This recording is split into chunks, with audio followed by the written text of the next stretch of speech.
오늘 우리가 읽은 말씀의 3절 말씀을 보면 아무 일에든지라고 하는 일이라는 단어가 나타나고 있습니다.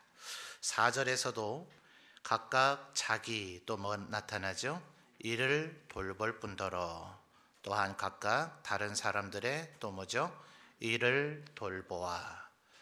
그래서 지금 바울 사도는 일단 무엇인지 우리가 조금 더 살펴봐야 되겠지만 어떤 일에 대한 이야기를 하고 있습니다.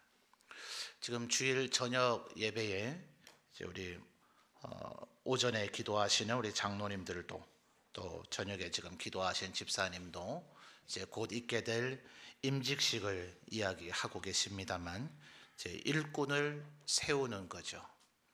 이제 뭘 해야 일꾼입니까? 일을 해야 일꾼이죠. 말하는 사람들은 말꾼이라 그러고 불평하는 사람들은 불평꾼이라 그럽니다. 뭘 일꾼이라 그래요? 일하는 사람들을 일꾼이라 그러죠. 그래서 어떤 일을 우리가 해야 되는가, 또 어떻게 해야 되는가, 이런 것을 오늘 저녁에 좀 살펴보겠습니다. 자, 지금 2장 3절과 4절에서 방금 전에 얘기한 이 일이 무엇인가 하는 것을 좀 알려면 결국은 이 같은 빌립보서를 좀 살펴보면 되겠죠. 이 빌립보서 안에서 바울 사도가 일이라고 하는 것을 무엇을 얘기하고 있는지, 자, 우리 1장부터 조금 한번 살펴볼게요. 자, 여러 구절을 찾아야 되니까 좀 빠르게 함께 같이 따라오시면 좋겠습니다. 자, 1장 6절을 먼저 한번 볼까요? 자, 1장 6절에 뭐라고 얘기합니까? 너희 안에서 착한 일을 시작하신 이가 그리스도 예수의 날까지 이루실 줄을 우리는 확신하노라. 자, 이걸 다 지금 여러분이 묵상하고 지금 생각하고 깨닫도록 유도하려고 그러면 시간이 무한정 걸릴 테니까 그죠? 제가 그냥 해석으로 짚어 드립니다. 결국 여기서 말하고 있는 착한 일이라고 하는 것은 예수 그리스도로 말미암아 우리가 구원을 얻게 되는 바로 복음을 얘기하죠. 자, 여기 지금 6절에서는 그저 착한 일이라고 얘기했지만 이어지는 구절들 속에서 그것이 복음과 관련되는 것이라는 것을 계속 바울 사도는 표현합니다. 자, 7절을 볼까요? 7절 중반절을 보시면 내가 너희 무리를 위하여 이와 같이 생각하는 것이 마땅하니 이는 너희가 내 마음에 있음이며 나의 매임과 그 다음 뭐가 나오죠? 복음을 변명함과 확정함에 너희가 다 나와 함께 은혜에 참여한 자가 됨이라. 자, 그러니까 이제 착한 일이 무엇인지 조금 더 드러났죠? 어떤 일입니까? 복음을 변명하고 확정한다. 자, 여기서 말하는 변명, 우리가 지금 일반적으로 사용되어지는 변명이라는 말은 누군가 우리의 잘못을 지적을 할 때 그것을 자꾸 둘러대는 것을 이야기하죠.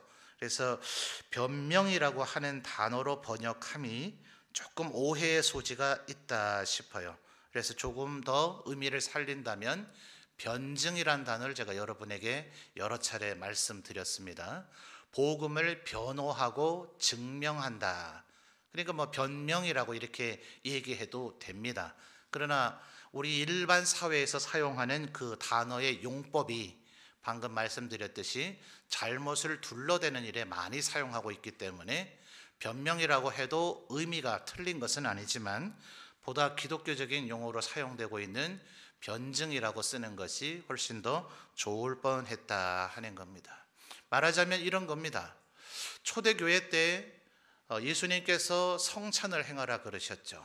그래서 이것은 너희를 위해서 찢긴 내 뭐라고요? 내 살이다, 내 몸이다 이렇게 얘기하셨고, 포도주를 마시면서 이것은 너희를 위해서 흘리는 나의 피라 이렇게 얘기하셨습니다. 이들이 계속해서 로마 제국에 워낙 핍박을 받으니까 우리들이 잘 알고 있는 대로 카타콤이라고 불려지는 묘지에서 그 지하에 동굴을 파고 거기서 예배를 드렸습니다. 그런데다가 성경 말씀에 따라서 이때 당시만 하더라도 어린이들은 굉장히 조금 무시하고 비하하고 천시하는 경향이 강했는데 굉장히 어린아이들을 중시하는 태도를 초대교회에서도 가졌다 그래요. 또 성경에 보니 서로 형제와 자매라 부르라 그랬고 거룩한 입맞춤으로 입맞추라 이렇게 이야기를 했습니다. 그래서 초대교회 때 실제로 썼던 누명들이 그리스도인들은 공동묘지에 모여서 시체를 파헤쳐서 어린아이의 고기를 뜯어 먹거나 어린아이들을 유괴해다가 거기서 토막내서 그들의 살과 피를 먹는다. 그리고 그들은 형제 자매라 하면서 남의 아내 남의 남편도 서로 입맞추고 음란한 일을 행하는 자들이다. 이것이 초대교회 때에 순수한 복음의 핍박을 받음과 동시에 그들에게 드리워졌던 누명들입니다. 그러니까 이 바울 사도를 비롯한 사실은 이 빌립보서 자체도 그 복음을 변증하는 기능을 가지고 있습니다. 우리 하나님의 백성들은 너희들보다 더 고상한 윤리적 가치를 가지고 살고 있는 사람들이다. 그래서 바울 서신에 늘 뒤에 3분의 1이나 절반 가량이 하나님의 백성이 어떻게 거룩하고 성별되고 구별된 삶을 살아야 되는가를 설명하고 있는 이유도 바로 그 가운데 하나입니다. 자, 그러니 지금 7절에서 복음을 변명하고 그다음에 뭐 했다고요? 확정한다 하는 것은 한 사람 한 사람에게 이 복음의 능력이 그에게 효력을 미치도록 하는 것, 이것을 복음을 확정한다라고 얘기할 수가 있습니다. 그러니까 말하자면 좀 더 쉽게 얘기하면 사람에게 전도해서 예수 믿고 구원받게 만드는 것, 죄인이어서 죽음에 이르러 있던 그 사람이 복음으로 말미암아 영원한 생명을 얻는 새로운 피조물로 바뀌는 것, 그것이 한 인간 안에서 나타나는 복음의 확정함이다 하는 겁니다. 자, 12절로 넘어가 볼까요? 12절에서 보시면 여러분이 한번 읽어 주십시오. 시작.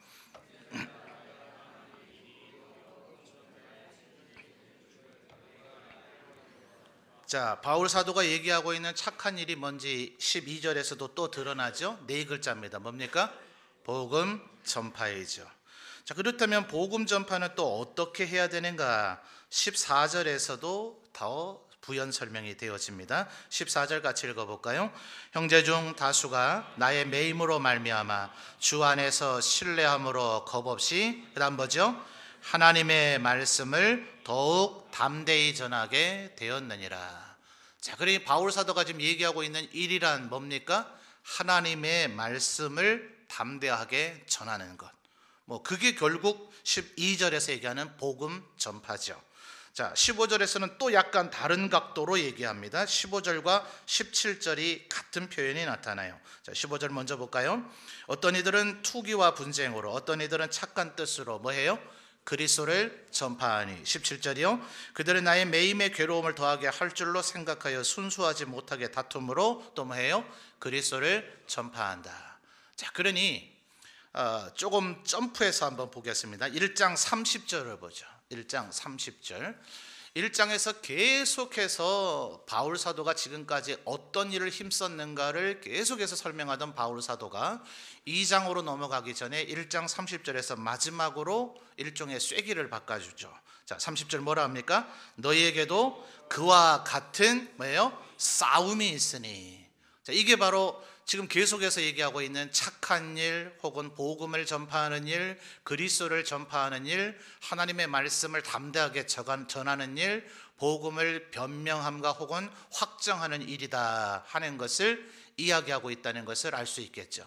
근데 동시에 지금 1장 30절 마지막에 뭐라고 표현을 했다고요? 30절에 너희에게도 그와 같은 뭐예요? 싸움이 있어요. 자, 이걸 왜 싸움이라고 표현을 했을까요? 오늘날과 같이 편안하게 예수 믿는 상황이 아닌 거죠. 자, 지금 1장에서 복음 전파라고 하는 단어 못지않게 계속해서 여러분과 제가 지금 함께 읽은 그 절들 속에서 계속해서 나온 단어들이 뭐였는지 혹시 감지가 되셨습니까? 자, 다시 한번 역으로 훑어볼까요? 7절 다시 한번 보겠습니다. 7절부터 다시 한번 또 훑어보죠. 내가 너희 무리를 이와 같이 생각하는 것이 마땅하니 이는 너희가 내 마음에 있음이며, 그 다음 뭐가 나타나요?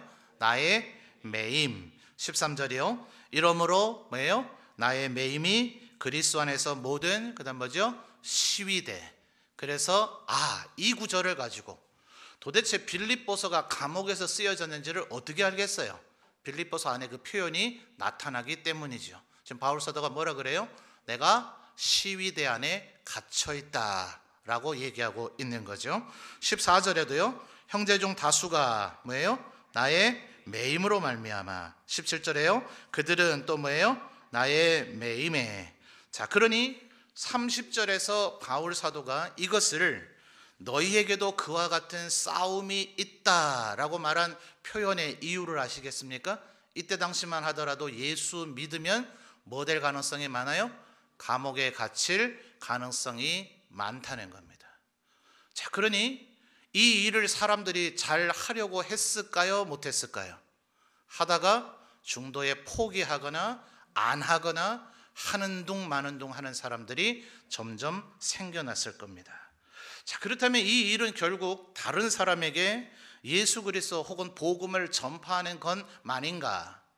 여러분 한번 생각해 보십시오. 우리가 경험적으로도 이미 알고 있는 것이 내 안에는 예수 그리스도가 전혀 있질 않은데 다른 사람에게 예수 그리스도나 복음을 전파한다 하는 것이 얼마나 공허하고 허망한 일인가 말입니다. 비록 내 안에 예수 그리스도의 복음이 좀 있었다 하더라도 그것이 계속 충전되고 계속 성장되어지고 성숙되지 아니하고 누군가에게 그리스도를 전파하고 복음을 전파하다 보면 나의 영적인 에너지나 혹은 은혜는 고갈되어져서 마치 나는 불신자와 같이 되어져 버릴 가능성도 있는 거죠. 우리가 그런 일이 안 일어날까요? 바울 사도도 그런 표현을 하고 있다는 걸 기억하셔야 됩니다. 내가 열심을 다해서 그리스도를 전한 후에 내가 버림을 받을까를 두려워한다.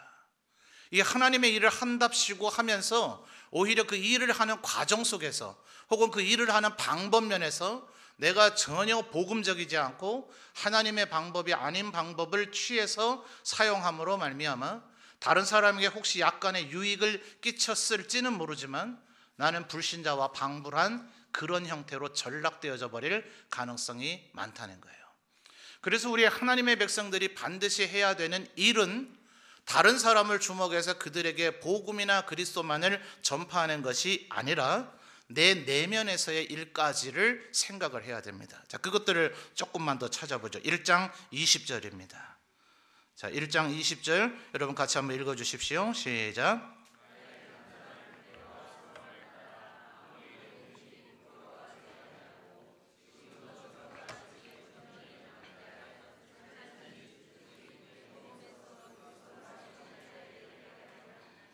자, 20절에서 바울 사도의 내면에서 끊임없이 이루어져야 되는 일을 바울 사도는 뭐라고 표현하고 있습니까? 살든지 죽든지 내 몸에서 뭐예요? 그리스도가 존귀하게 되는 것. 이것 자체가 우리가 또한 힘써야 될 일이다 하는 겁니다. 내 안에서 그리스도가 존귀해지지는 않는데 나는 하나님을 잘 섬기고 있지 않은데 다른 사람을 의의 길로 인도할 수가 있습니까? 인도한들 또 그것이 무슨 의미가 있겠습니까? 주님이 그런 얘기하셨잖아요. 천하 모든 것을 다 얻은들 너의 목숨을 잃는다면 그것이 너에게 무슨 유익이 있겠는가? 그러니까 우리가 꾀해야 되는 하나님의 일은 언제나 내 내면에서 그리스도의 복음의 역사가 일어나면서 다른 사람에게 그리스도의 복음을 전파하고자 힘쓰고 애써야 된다 하는 겁니다. 한 군데를 더 살펴보면 1장 27절 한번 살펴보죠. 자, 1장 27절 여러분 다시 한번 읽어 주십시오. 시작. 자, 거기까지요. 시간 많이 가니까 상반절에 뭐라 그럽니까? 오직 너희는 뭐예요? 그리스도의 복음에 합당하게 생활하라. 자, 그러니 바울 사도가 지금 1장에서부터 계속해서 얘기하고 있는 이 일, 하나님의 백성들이 해야 되는 일인지 무엇인지 정리가 좀 되시죠? 자, 뭡니까? 내 내면에서 복음이 역사하도록, 그렇죠? 그리고 다른 사람에게 그리스도의 복음 혹은 그리스도를 전파해서 그들에게 복음이 아까 7절에 뭐라고요? 확정되도록. 자, 확정되는 게 뭐였어요? 불신자로서 죽음의 죄악 가운데 있던 사람이 고린도서 5장 17절의 표현처럼 새로운 피조물이 되도록 복음이 그 사람에게 역사해서 요한복음에서 뭐라 그랬습니까? 예수 그리스도의 복음이 우리에게 들어오면 죽음에서 나와 생명으로 들어가게 된다. 죽어있던 한 인생이 새로운 생명, 영생을 얻게 되고 그리고 그리스도의 그 은혜를 누리게 되는 사람으로 새로운 피조물로 완전히 바뀌어지게 되는 것. 내 내면이 끊임없이 변화되면서 다른 사람을 복음으로 변화하게 만드는 것이 뭐라고요? 바울 사도가 얘기하고 있는 하나님의 일꾼들이 반드시 해야 되는 일이다 하는 겁니다.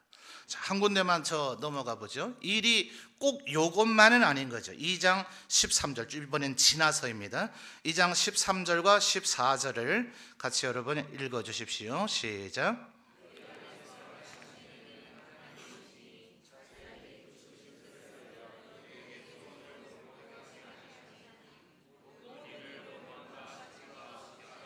아멘. 자, 14절에서 또다시 일이라고 하는 말이 나왔죠. 맞습니까? 모든 일을. 자, 그렇다면 이 모든 일은 지금 바울 사도가 1장에서 계속해서 거론했던 우리의 내면에서 복음이 계속해서 충만해지는 것과 그 어떤 사람에게 복음을 전파하는 그 일만을 얘기하는 것이겠습니까? 아니면 또 다른 무엇인가가 있겠습니까? 제 말 어려워요? 지금 2장 14절에서 뭐라고 표현했습니까? 일 앞에 무슨 단어가 있어요? 모든 이란 단어가 있죠. 그러면 이 모든 일이라고 하는 이 모든이라고 하는 표현은 1장에서 바울 사도가 얘기한 내 안에 복음이 충만해지고 누군가에게 복음을 확정하게 만드는 그 일만을 얘기하는 것이겠냐고요? 아니면 그 외에 또 다른 일이 있겠냐고요? 뭡니까? 당연히 또 다른 일이 있어야 모든 일이겠죠. 예. 만약 그런 것이 아니라면 계속해서 복음을 전파하는 그 일이라고 얘기를 했을 거예요. 근데 왜 바울 사도는 여기서 모든 일이라고 얘기했을까요? 13절에 이 일을 묘사해 주고 있는 표현이 나타나죠. 너희 안에서 행하시는 이는 하나님이시니 자기의 기쁘신 뜻을 위하여 너희에게 뭘 둡니까? 소원을 두고 행하게 하신다. 그러니까 예수 믿는 사람들의 마음속에 어떤 그 소원과 바램이 생겨져서 그것을 일로 행동으로 옮기게 되는 거죠. 그런데 그 일이 하나님의 백성의 일이라면 반드시 띄어야 될 성격이 있겠죠. 그렇죠? 자, 교회 안에서 지금 하고 있는 일을 얘기하고 있는 겁니다. 여러분들이 하나님의 교회 일꾼이 되어서 각 부서와 기관들을 섬기게 될 때 우리는 어떤 일을 꾀해야 되는가? 어떤 일을 모색해야 되는가? 어떤 일을 자꾸 추구해야 되는가? 어떤 일을 그 계획하고 자꾸 시도하려고 해야 되는 거예요. 그 원칙을 얘기하는 거예요. 가장 핵심의 원칙은 뭐였어요? 언제나 복음이란 말이에요. 복음. 우리의 각자 내면에 지도자된 저와 여러분도 포함해서 이 자리에 있는 우리들부터가 끊임없이 우리 안에서 복음이 충만하게 되어지는, 우리가 예수 그리스도의 복음에 합당하게 생활하는, 살든지 죽든지 그리스도만을 위하게 되는 그 일을 교회가 힘써야 된다고요. 여기에 초점이 맞춰져 있지 않으면 그 사람은 그리스도의 일꾼이 아니다 이 말입니다. 이해되십니까?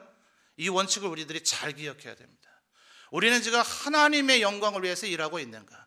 그리스도의 복음이 충만하도록 하기 위해서 일하고 있는가? 근데 지금 바울 사도는 그것만은 아니다라고 얘기하는 거죠. 그 외에도 많은 일들이 있을 수 있는데 2장 13절에 그 원칙은 뭐라고요?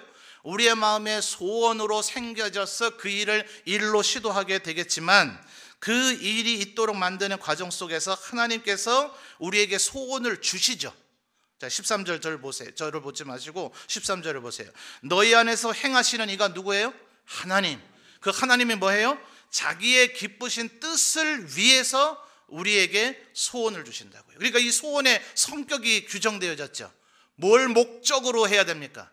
하나님의 기쁘신 뜻, 하나님의 의지가 이루어지는가? 하나님의 바람이 뭡니까? 여러분 알고 있는 하나님의 바람이 뭡니까?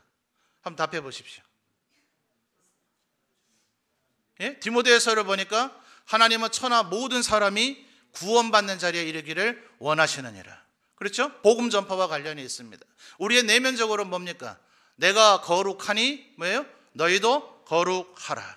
창세전부터 우리를 향한 하나님의 뜻이 있습니다. 뭡니까? 거룩하고 흠이 없게 하시려고. 우리에게 끊임없이 하나님께서 원하시는 일이 있습니다. 뭡니까? 그리스도를 힘써 알아가라.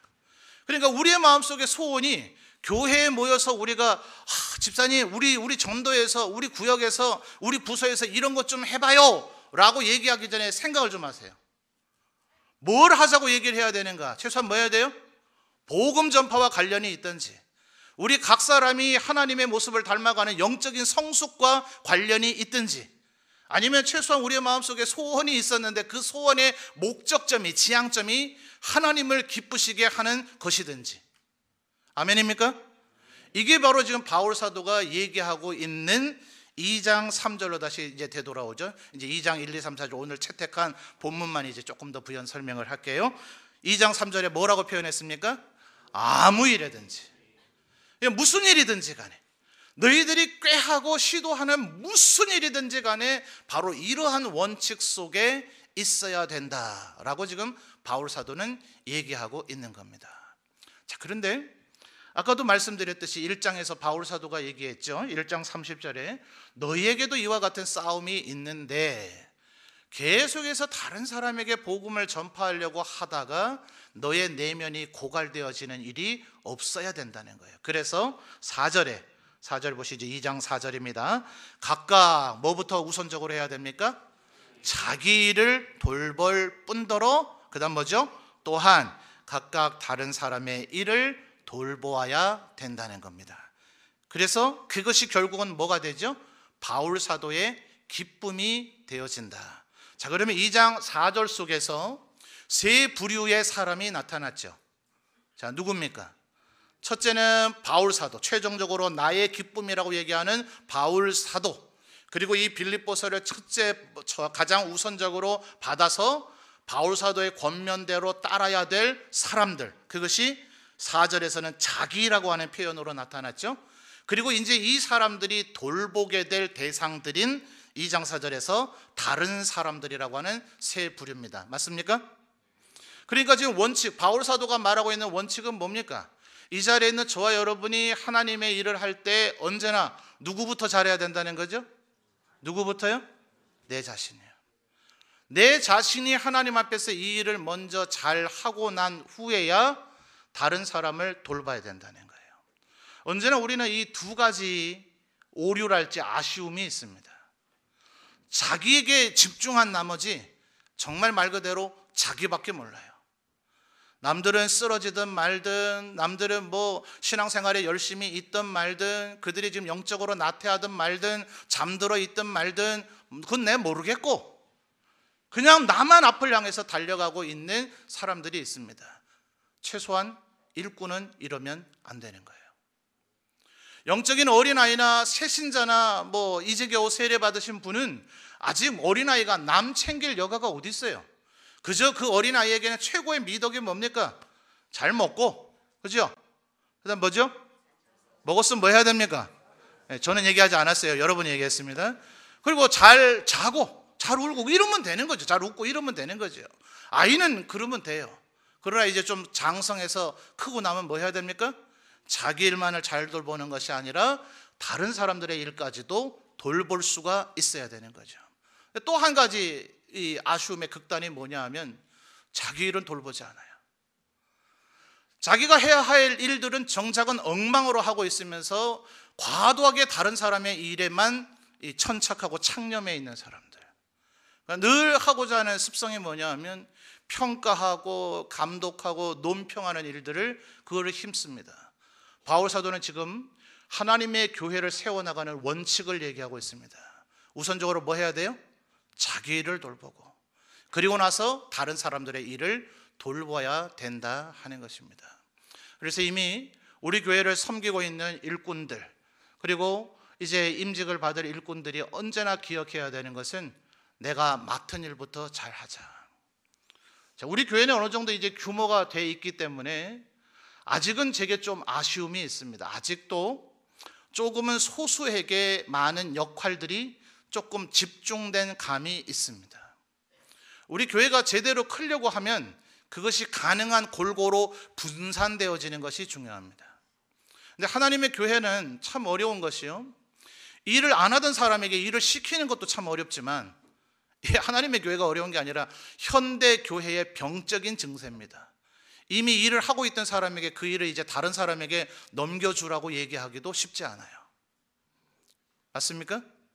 여러분 한번 경험적으로 잘 생각해 보세요. 일을 안 하겠다 하는 사람에게 일을 시키는 것도 어렵지만 3가지, 4가지, 5가지, 6가지 하는 일을 하는 사람들이 늘 힘들다, 어렵다, 죽겠다 이 말씀들은 잘 하시는데, 그래서 정작 이제 요 일들은 좀 다른 사람에게 좀 넘기시죠. 그래서 이분도 일꾼이 되도록 만들어 봅시다. 그러면 서운하네, 섭섭하네, 나를 못 믿는가 보네 이러면서 나머지 일까지도 나 다 안 할래, 이렇게 나오는 사람들이 간혹 있단 말이에요. 여러분 우리 교회가 골고루 성장하려면 가능한 모든 사람들에게, 자 여러분 다시 한번 여러분의 오른쪽이군요. 자, 전도하며 제자되는 교회가 되려면 뭐 해야 됩니까? 말씀 읽는 제자, 그 다음에요 기도하는 제자, 그 다음에요 사역하는 제자. 말씀과 기도는 정도의 차이가 있을 뿐이지 어지간하면 할 건 아닙니까? 그죠? 주일날 여기에 예배드리러 오기만 오면 오늘도 이 저녁에 4절은 읽었잖아요. 4절 뿐입니까? 제가 지금 찾아서 읽게 만든 9절까지 하면 10대절 읽었잖아요. 그렇죠? 말씀은 여러분이 뭐 교회만 오시면 기본 읽게 돼 있어요. 예배 들으러 들어와서 각자 개인 기도를 얼마나 하셨는지는 모르지만 제가 대표하는 기도를 하거나 우리 집사님이 기도하는 기도를 통해서 여러분들 일정 부분 기도는 동참하게 되어져요. 가장 관건의 문제는 뭡니까? 사역이에요. 사역. 극소수의 사람이 많은 일을 해내는 것은 그 절대로 교회는 성장하지 않습니다. 바울 사도가 지금 1장에서 다 설명하려면 시간이 많이 가기 때문에 바울 사도가 그 원리도 이야기하고 있죠. 가능한 많은 사람들이 각각의 자기의 일을 나눠서 할 수 있도록 어떻게 해야 되겠어요? 담임 목사가 돼서 당회장이 됐다 하더라도 아무개가 하고 있는 일을 이제 그 일은 좀 그만하시고 다른 분에게 넘겨주시죠. 쉽지 않아요. 가장 좋은 방법은 여러분 스스로가 다른 사람에게 그것을 양도할 수 있도록 하는 겁니다. 개인이 넘겨주면 안 돼요. 가끔 보면은 마치 자기가 맡았던 일은 자기의 일인 것 마냥, 자기의 것인 것 마냥 자기가 후임자를 선정해가지고 당신이 이 일하시오. 아니요, 하나님의 교회, 특별히 우리 장로교회, 개혁교회는 그런 방식으로 하지 않습니다. 그래놓으니 가끔 교회 목사님들이 자기가 사임하면서 다른 목사를 자기가 임의대로 갖다가 세워요. 절대로 그것은 장로교회적이지 않습니다. 교회는 언제나 당회라고 하는 7위 기구를 통해서 모든 인사가 행해지도록 되어져야 됩니다. 목사 개인이 하지 않습니다. 장로님들과 함께 의논해서 그 일들이 이루어질 수 있도록, 그래서 모든 사역들이 가능한 골고루 분산이 되어질 때, 그 다음 그 맡은 일을 자기가 해야 될 일을 철저하게 잘 할 때, 그리고 다른 사람 연약한 이들이 하는 일들을 잘 할 수 있도록 도와줄 때 그 교회가 부흥하고 성장하게 되어진다 하는 것입니다. 여러분 이 사실을 꼭 기억하시는 우리 모든 성도님들이 되시기를 바랍니다. 여러분 이 일을 해야 됨에 있어서도 마찬가지예요. 지금 바울 사도가 복음 전파, 내 내면에서의 복음의 성숙, 그리고 하나님의 기쁘신 뜻을 이루기 위한 소원들로 얘기하고 있지만 이 일들에 대해서는 우선순위라는 게 있어요. 우선순위. 우리 교회가 하나님께서 교회를 통하여, 그러니까 점천제일교회만을 얘기하는 것이 아니라 하나님의 몸된 교회에게 바라시고 원하시는 일이 뭘까요? 아마 이 저녁에 그 목록을 뽑는다 그러면 한 100가지도 뽑을 수 있을 것 같아요. 이 세상에 예를 들어서 그리스도가 우리의 머리이신데 머리이신 그분이 몸된 우리 교회에게 원하시는, 너희가 내 몸이니 이런 일을 좀 해다오 라고 요청하시는 그리스도의 요청이 100가지도 훨씬 넘을 겁니다. 그러나 100가지라고 일단 우리가 예를 들어 봅시다. 100가지라고 할 때에 100가지를 다 해내는 교회가 이 세상에 존재할까요? 존재할까요? 혹시 모르겠습니다. 제가 모르는 그 어느 구석에 또 혹은 그 어떤 시대에 그런 교회가 있었을런지는 모르지만 100가지라고 한정해서 그렇긴 하나 그리스도께서 원하시는, 하나님께서 원하시는 모든 일을 다 감당해내는 교회는 이 세상에 존재하지 않았는 줄로 압니다. 현실 속에 있는 이 세상의 지상의 교회는 천상의 교회가 아니라서, 전투하고 있는 교회라서 마귀의 방해도 많고 우리의 육체적인 한계가 있기 때문에 하나님께서 원하시는 일을 다 해내지는 못합니다. 예를 들어서 중세의 보헤미아 지역에 종교개혁이 일어나기 전에 24시간 계속해서 기도하고 있는 기도의 체인, 그러니까 이 예배당 안에 한 명이든 두 명이든 몇 명이든 간에 누군가는 24시간 계속해서 기도하고 있는 거예요. 우리 그렇게 됩니까? 안 되죠.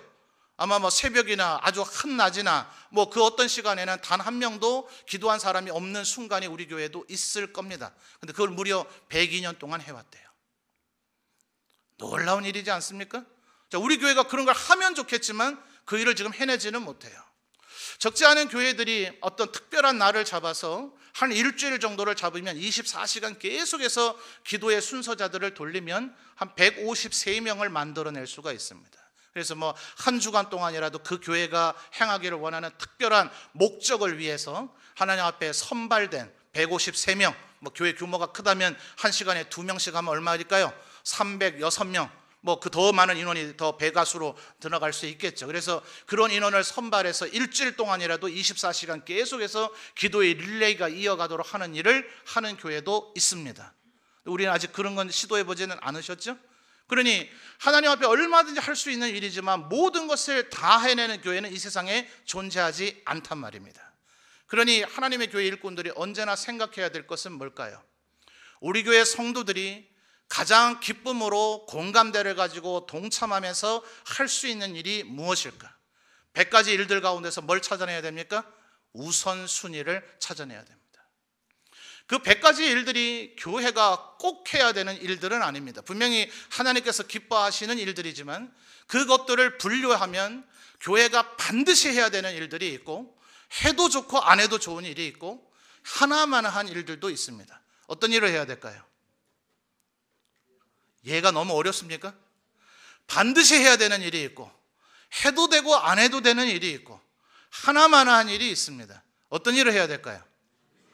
반드시 해야 되는 일을 해야죠. 이것을 분별해낼 수 있는 사람들이 일꾼이어야 됩니다. 여러분 지금 다시 2장 13절을 다시 한번 보십시다. 이것은 우리의 마음에 소원을 두게 행하게 하시는 거지만 우리가 하나님의 일꾼이 맞다면 다시 한번 2장 13절에요. 너희 안에서 행하시는 이가 누구시라고요? 그렇다면 이 하나님이 우리 안에서 행하시는 일을 극대화하기 위한 우리의 노력이 뭡니까? 하나님께서 내 안에서 행하실 것인데 더 많이, 더 왕성하게, 더 풍성하게 내 안에서 하나님이 역사하시도록 만드는 나의 역할은 뭡니까? 여러분 잘 알고 계신 거예요. 뭡니까? 기도죠, 기도. 그러니까 일꾼들에게 반드시 필수적으로 요구되는 것은 기도입니다. 여러분이 뭐 365일 매일같이 새벽에 나오고 뭐 1시간, 2시간씩 계속 기도하고 누구나 모든 일꾼들이 다 그렇게 할 수는 없어요. 그러나 기도를 안 하고 있으면 일꾼들은 죄입니다. 경각심을 가지셔야 돼요. 아무리 귀에 딱지가 않게 말씀을 드려도 별로 귀담아 듣지 않으시는 것 같아요. 기도를 못 하시겠거들랑 직분을 차라리 내려놓으시는 게 낫습니다. 기도를 안 하면서 시도하는 모든 일들은 하나님 앞에 영광이 안 될 가능성이 굉장히 높습니다. 그 일을 시도함으로 인해서 하나님의 교회를 힘들게 만들 가능성이 굉장히 높습니다. 중대한 일을 할수록, 많은 일을 할수록, 제대로 일을 하고 싶을수록 기도해야 됩니다. 맞습니까? 맞습니까? 이 일이 여러분의 귀에 이 얘기가 조금 거슬지라도 이것은 진리입니다. 여러분, 우리들이 우선순위를 분별하기 위해서 반드시 해야 될 일들을 찾아내기 위해서라도 뭐 해야 돼요? 기도하셔야 됩니다. 일꾼들 기도 많이 하시는 우리 일꾼들 되시기를 주님의 이름으로 축원합니다. 그러니까 지금 무슨 일을 해야 되는가, 어떻게 해야 되는가 우리가 어느 정도 윤곽을 잡았으리라고 생각합니다. 3절로 다시 거슬러 가서 보십시다. 자, 이것은 먼저 우선적으로 꼭 해야 되는 일에 한해서 그리고 우선순위를 찾아내서 내가 먼저 나의 일을 철저하게 잘 해낸다는 전제 속에서 다른 사람까지를 돌보는 영역으로 나가야 될 때에 주의해야 될 점을 이야기하고 있어요. 자, 3절 다시 한번 여러분 읽어주실까요? 시작.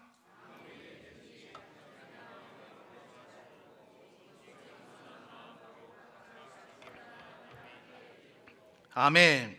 자, 상반절에 보니까 아무 일이든지 뭐나 뭐를 하지 말고요, 다툼이나 허영으로 하지 말고 이랬는데요. 뭐 대부분의 다른 한글 번역들도 앞에 다툼이라고 하는 단어는 조금 다른 유사 어휘를 써서 번역을 했지만 뒤에 허영들은 계속해서 같은 단어로 번역을 했습니다. 근데 그 중에 여러분에게 조금 더 이해를 돕기 위한 아주 쉽게 번역이 되어 있는, 그래서 성경 이름이 쉬운 성경이에요. 그 쉬운 성경의 번역을 보면 이기적이거나 교만한 마음을 갖지 말고. 자, 뭐예요? 자, 여러분은 3절 상반절을 보시면서 제가 읽는 것을 들어보세요. 자, 보고 계십니까? 아무 일에든지 이기적이거나 교만한 마음을 갖지 말고. 이해되시죠? 다툼이나 허영이라고 하는 의미가 무엇인지. 그럼 이기적이란 말이 뭡니까? 이기적의 반대말이 뭡니까? 그렇죠? 이타적이죠. 이기적이면 나하고 남하고 중에 누구를 위하는 겁니까? 나를 위하는 거죠. 이타적인 것은 나하고 남 중에 누구를 위하는 겁니까? 남을 위하는 겁니다. 그러니까 여러분이 누군가에게 하나님의 일을 잘합시다, 하나님의 일을 잘 섬깁시다 라고 그에게 권면하고 권유하고 하는 일을 할 때에 초점은 나예요, 그분이에요? 나예요, 그분이에요? 그분이에요, 그분. 그분이 하나님 앞에 세워지고 그분이 하나님 앞에 영광을 돌리게 되고, 그래서 그 사람을 세움으로 인해서 궁극적으로 사람들에게 드러나는 것은 나여야 될까요? 그여야 될까요? 둘 다가 드러나면 뭐 이루 말할 수 없이 좋겠습니다만은 모든 일들이 그렇게만은 되지 않습니다. 여러분, 그 사람을 드러내기 위해 애쓰십시오. 그러다가 여러분까지 드러나면 하나님의 은혜인 줄 알고 감사하시면 됩니다. 근데 적지 않은 사람들이 아까도 말씀드렸지만 자기밖에 몰라서 남에게 아예 신경 안 씁니다. 돌보려고 생각조차도 하지 않습니다. 돌보는 데에도 결국은 거칠게 얘기할까요? 내 똘마니 만들고 있어요. 내 부하, 나를 따를 사람, 내 추종하는 사람. 아니요, 그것은 하나님께 영광을 돌리는 게 아니라 지극히 자기 이기적이고 교만한 마음입니다. 우리가 누군가를 세우려고 한다면 내 부하나 나의 추종자나 내 하수를 만드는 것이 아니라 나보다 더한 존재를 만드는 것을 해야 됩니다. 그래서 근본적인 마음이 뭐예요? 오직 무슨 마음이요? 3절 보십시오. 제 얼굴에 답이 안 써 있어요. 오직 무슨 마음으로요? 겸손한 마음으로 각각 자기보다 남을 어떻게 해요? 자, 이 받침 주의해야 된다고 그랬죠? 무슨 받침이에요? 나자 밑에 시옷입니다. 시옷. 자, 저를 보십시오. 시옷이면 어떻게 해야 돼요? 위로 올라가요? 내려가요? 낮게 여기고. 지으시면 어떻게 돼요? 낮게 여기고. 자, 성경은 어떻게 하라고 하고 있어요? 손을 들어서 펴봅시다. 어떻게 하라고요? 낮게 여기고. 그 사람을 높이셔야 됩니다. 이렇게 섬겨 나가시는 우리 성도님들 되시기를 바랍니다. 그러니까 여러분보다 더 하나님 앞에 칭찬받는 일꾼. 그러면 여러분 성공하신 거예요. 여러분은 집사님으로 평생 늙으셨을지라도 여러분이 극단적으로 말하면 한 가지 예를 든다면 이런 겁니다. 여러분이 키워낸 사람이 권사님 되고 장로님 됐으면 그 성공하신 거예요. 아멘입니까? 이런 원리가 우리의 마음속에 깃들여져 있을 때 그 교회는 하나님 앞에 크게 영광을 돌리게 된다 하는 것입니다. 이 말씀의 원칙들을 따라서 일꾼 되시는 우리 모든 성도들 되시기를 주님의 이름으로 축원합니다.